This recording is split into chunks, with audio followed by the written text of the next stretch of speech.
Bismillahirrahmanirrahim. Assalamualaikum warahmatullahi wabarakatuh.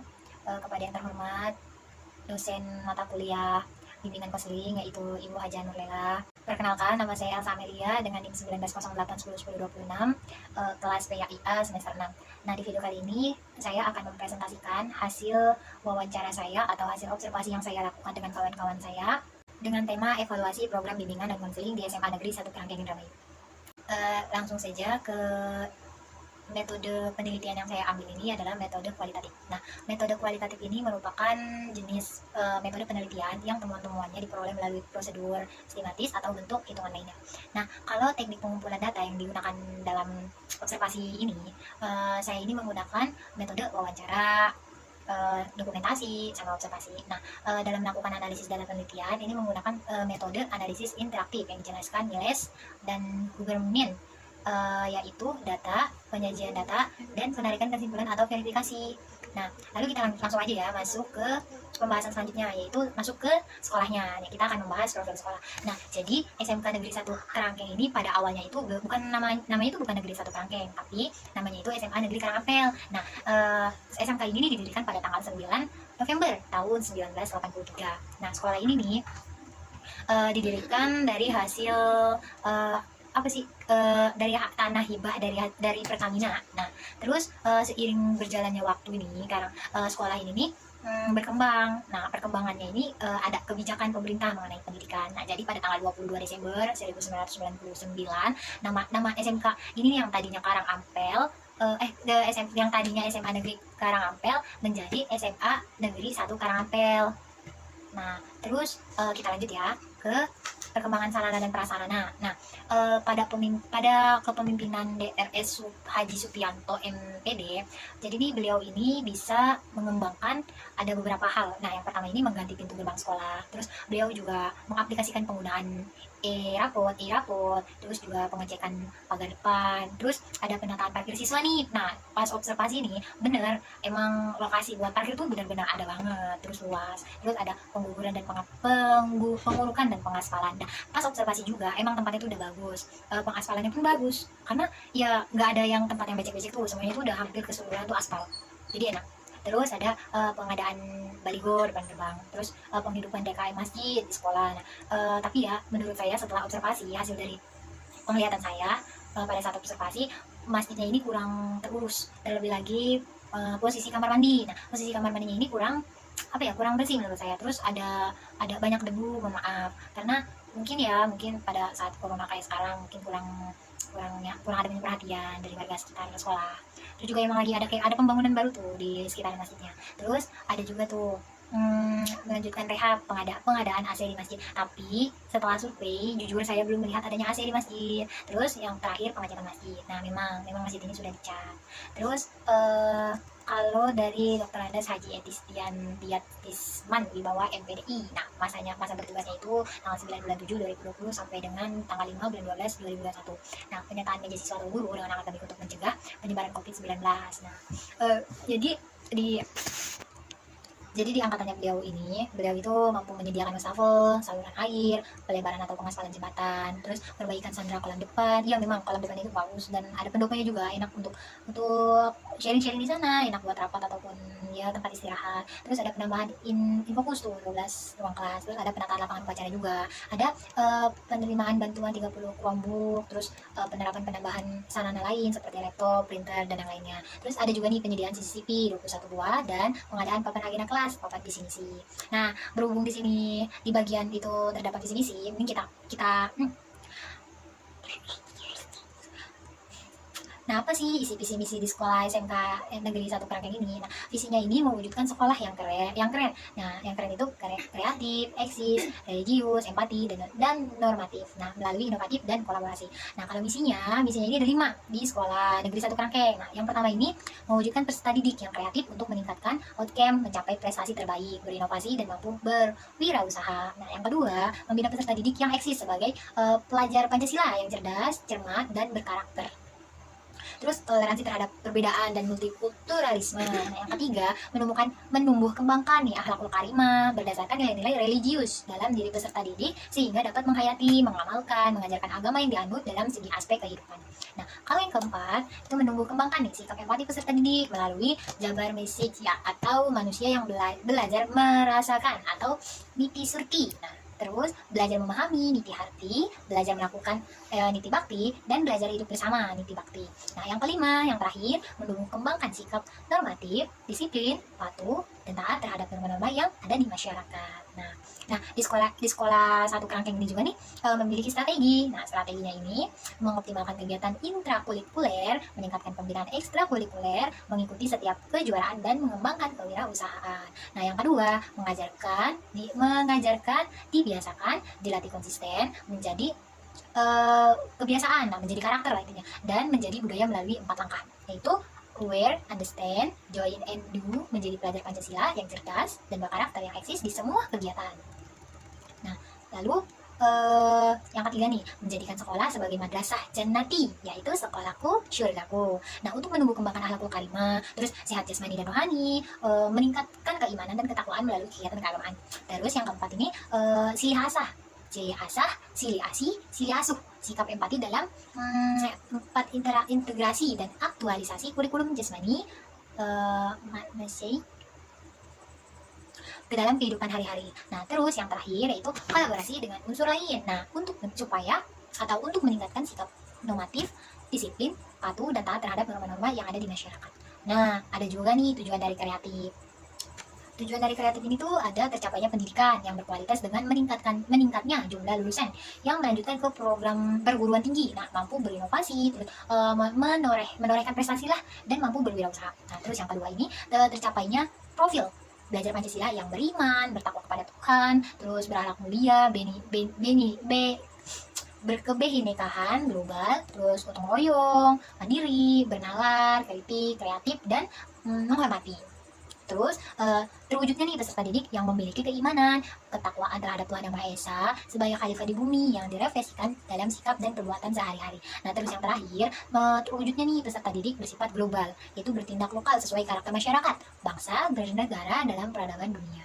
Nah, di SMK Negeri 1 Kerangkeng ini mempunyai struktur organisasi dan job desk. Nah, yang pertama itu ada Ibu Dr. Andes Haji Titin Umrotin. Nah, beliau sebagai koordinator bimbingan konseling di kelas 10 jurusan MIPA. Nah, yang kedua ada Bapak Afif Setio Widodo.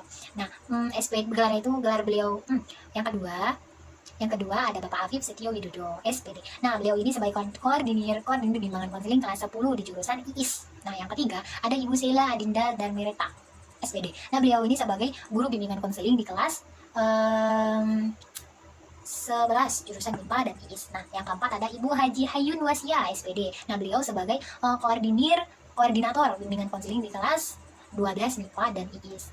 Kita sudah mengetahui gimana sejarah sekolah tersebut, apa aja visi misinya, struktur organisasinya. Berarti sekarang kita ke inti materi yang kita bahas, yaitu tentang program-program dalam proses penumbuhan minat bakat siswa di SMA Negeri 1 Kerangkeng. Di bagian program-program ini, Ibu Dera Haji Titin Umrotin, beliau mengatakan mengenai program-program bimbingan konseling. Nah, terbagi menjadi 3 macam. Nah, ada program mingguan, ada program bulanan, dan ada program tahunan. Nah, ada juga nih contoh program kerja bulanan bimbingan konseling di SMA Negeri 1 Kerangkeng di kelas 10 jurusan MIPA tahun 2021 dan 2022. Nah, pada semester awal di bulan Juli ini layanannya ini seperti pembelajaran. Nah, materi yang diambilnya ini mengenai sekolah di SMA-nya, mengenai semua yang berkaitan dengan sekolah. Terus kalau layanan kedua itu ada konsultasi. Nah, materinya ini nih konseling individu. Nah, konsultasi ini kan biasanya identik dengan individu. Nah, walaupun bisa dengan kelompok ya, kalau menurut saya. Terus yang ketiga ada layanan informasi. Nah, layanan informasi ini materinya berisi sosialisasi biodata. Nah, mungkin yang dicari itu biodata oleh siswa-siswanya. Nah, yang ketiga layanannya itu penghimpunan data. Nah, jadi isinya ini kayak pencatatan absen, catatan data pelanggaran, atau catatan data konseling, juga laporan bulanan. Nah, kalau keterangan dari bulan Juli, ini siswa ini diwajibkan untuk mengisi biodata pribadi, sosimetri, terus DCM, terus ada angket guru yang berprestasi yang telah disediakan. Terus yang kedua itu pada bulan Agustus semester 1. Nah, layanannya ini masih layanan pembelajaran. Kalau materinya ini kayak disertai dengan pertanyaan-pertanyaan seperti untuk apa adanya tata tertib, terus gimana sih tata tertib di sekolah, terus apa aja sih hak dan kewajiban siswa di sekolah. Nah, terus layanan yang kedua ini tentang konsultasi. Nah, konsultasi ini masih sama di yang awal bulan awalnya itu masih individu. Nah, terus yang kedua, himpunan data. Nah, di materi isinya ini ada cek biodata, pencatatan absen, catatan data pelanggaran, catatan konseling, terus sama laporan bulanan. Terus kalau di bulan Septembernya ini semuanya sama, cuman beda di layanan pembelajaran pertama. Nah, kalau di layanan pembelajaran pertama di bulan September itu isinya tentang kayak mengenal 8 kecerdasan manusia, isi materinya ya. Terus isi materinya ini mengenai kecerdasan manusia. Yang pertama itu kayak anugerah gratis, aneka macam kecerdasan manusia, terus mau memahami perbedaan kecerdasan, terus ada juga pemahaman diri, terus siapakah aku ini, terus untuk apa aku lahir di dunia dan hidup, menjadi apa aku nanti. Nah, itu isinya. Terus kalau di bulan Oktober pada semester pertama semuanya sama di bulan-bulan sebelumnya, cuma di materi di bagian pembelajaran ini berbeda. Nah, jadi isi materinya ini konsep dari remaja. Jadi apa sih pengertian dan macam-macam konsep diri, terus ada faktor-faktor yang mempengaruhi perkembangan si siswa tersebut, terus ada pengaruh konsep dan terhadap komunikasi yang dilakukan oleh siswa dan dengan yang lainnya, terus ada usaha untuk mengembangkan konsep diri remaja. Nah, lanjut ke bulan November. Nah, di bulan November sama, cuman beda sama kayak tadi, bedanya di layanan pembelajaran dan materinya. Nah, kalau di bulan November isi materinya ini motivasi dasar potensi. Nah, yang pertama itu pentingnya motivasi, faktor-faktor yang mempengaruhi motivasi belajar, terus cara mempertahankan tuh motivasi belajar itu kayak gimana, terus ada kategori motivasi belajar. Nah, lanjut ke bulan Desember nih, masih bulan Desember semester 1. Nah, sama kayak bulan-bulan sebelumnya, bedanya di layanan pembelajaran. Nah, isi materinya ini di bulan Desember itu komunikasi hubungan antar pribadi. Nah, jadi itu gimana sih pengertian komunikasi itu apa, terus siapa aja sih kita berkomunikasi dengan siapa saja, terus komunikasi antar pribadi juga, terus komunikasi yang efektif itu kayak gimana sih. Nah, gitu. Kalau semester 2-nya di bulan Januari itu isi materi yang pertamanya itu nilai-nilai kehidupan. Nah, jadi nih kita dikasih arahan kayak apa sih pengertian nilai kehidupan, apa sih kategori dan aspek nilai-nilai kehidupannya ini, terus ada gak sih contoh-contohnya dalam kehidupan. Terus kita lanjut nih di bulan kedua Februari ya, pada semester 2. Nah, jadi kalau inti materi pembelajaran di bulan Februari ini itu tentang psikologi remaja. Nah, kayak masa remaja itu kapan aja, dimulainya kapan, terus ada perubahan yang terjadi pada masa remaja, terus ada tahapan-tahapan masa remaja, terus ada kebutuhan psikologi itu, juga tugas perkembangan remaja, terus ada masa transisi itu, dan adaptasi remaja itu seperti apa, terus ada pesan dan harapan yang akan dilakukan oleh para remaja. Terus lanjut ke bulan Maret. Nah, di bulan Maret ini isi materinya ini apa sih siswa ini sulit belajar itu di mana, kayak nanti tuh kayak apa sih gejala kesulitan dalam belajarnya, terus faktor-faktor penyebab kesulitan belajarnya, terus langkah-langkah nih mengatasi kesulitan belajar tersebut, terus juga ada indikator pemecahan masalah. Terus kita lanjut ke bulan April dan semester 2. Nah, isi materinya ini mengenai perguruan tinggi, yaitu memahami perguruan tinggi negeri sejak awal.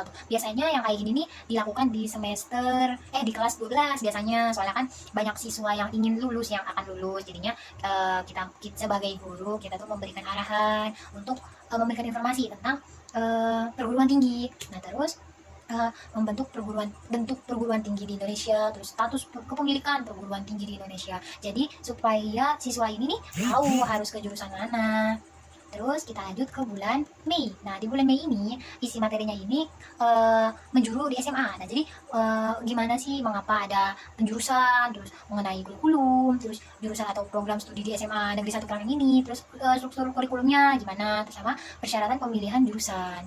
Lanjut ke bulan Juni. Nah, isi di bulan Juni ini bekerja sebagai panggilan hidup.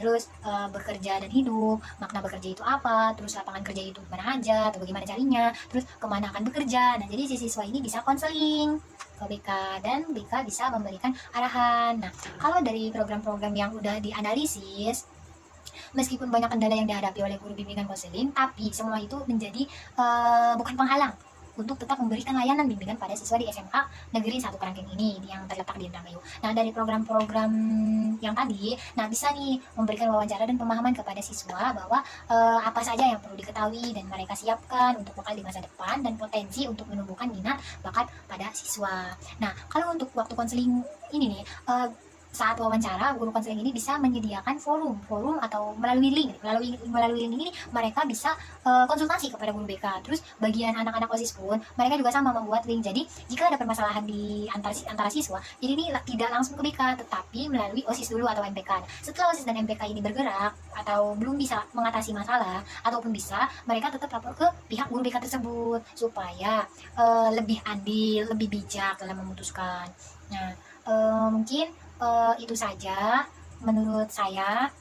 Jadi kesimpulannya ini nih, program BK di SMK 1 Kerangkeng ini sudah berjalan baik karena ada laporan tiap minggu, tiap bulan, tiap tahun, dan banyak juga anak-anak yang ikut konseling, bahkan minat untuk konseling bagaimana nanti ke depannya kayak gimana, bakalan memasuk sekolah yang mana, minat dia yang mana, atau ada permasalahan-permasalahan yang belum bisa diselesaikan secara sendiri. Nah, mereka ini bisa meminta solusi kepada guru BK tersebut. Pada saat observasi, menurut guru BK, untuk penanganan program ini nih ada kendala, kayak misal pada masa pandemi ini program-program yang seharusnya berjalan ini ada kendala seperti perihal kehadiran. Padahal mungkin itu saja menurut saya, kurang lebihnya mohon maaf.